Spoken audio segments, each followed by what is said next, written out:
বাংলাদেশের প্রেক্ষাপটে আপনি যদি একজন স্মার্ট ইউজার হয়ে থাকেন, অর্থাৎ যে কোনো প্রোডাক্ট পারচেজ করার পূর্বে তার ইউজার এক্সপিরিয়েন্স, তার প্রাইস এবং তার ফিচার দেখে সেই প্রোডাক্টটি পারচেজ করার ডিসিশন নিয়ে থাকেন, তাহলে আজকের এই ভিডিওটা আপনার জন্য। আমার হাতে যে প্রোডাক্টটি দেখতে পাচ্ছেন, এটা হচ্ছে সলিটেনের একটি মিনি ইউপিএস, যার মডেল নাম্বার হচ্ছে সোল 604। এর মধ্যে রয়েছে 10,000 mAh এর একটি ব্যাটারি। কোম্পানি ক্লেম করে থাকে এর থেকে আপনারা 5 ঘন্টা একটি ব্যাটারি ব্যাকআপ পেয়ে যাবেন। তবে আমি একটি রাউটার এবং একটি অনু ইউজ করেছি, বাট সারপ্রাইজিংলি আমি এর থেকে 8 ঘন্টার মতো একটি ব্যাটারি ব্যাকআপ পেয়ে গিয়েছি।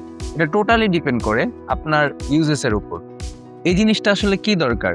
লোডশেডিং এর সময় আপনার রাউটার, অনু এবং আপনার সিসি ক্যামেরাকে সচল রাখবে। যেহেতু এটি একটি ডিসি ইউপিএস, আপনি অল টাইম কারেন্টের সাথে এটাকে প্লাগ ইন করে রাখতে পারবেন এবং এর মধ্যে রয়েছে over charging protection, circuit protection এবং আরো স্মার্ট নানা ফিচার, যার কারণে আপনার ডিভাইসগুলো ক্ষতিগ্রস্ত হবে না। প্রয়োজনে এটিকে আপনারা পাওয়ার ব্যাংক হিসেবে ইউজ করতে পারবেন, কারণ এর মধ্যে রয়েছে একটি টাইপ সি এবং একটি টাইপ এ পোর্ট। এটি 24 ওয়াটের আউটপুট ডেলিভারি করতে পারে, যা দিয়ে আপনারা ফোনকে ফাস্ট চার্জ করতে পারবেন। এর সাথে পেয়ে যাবেন প্রয়োজনীয় কেবল এবং অ্যাডাপ্টার। এই প্রোডাক্টটি আকর্ষণীয় ডিলে পারচেস করতে এখনই ভিজিট করুন দ্য গ্যাজেট ল্যাবের পেজ এবং ওয়েবসাইট।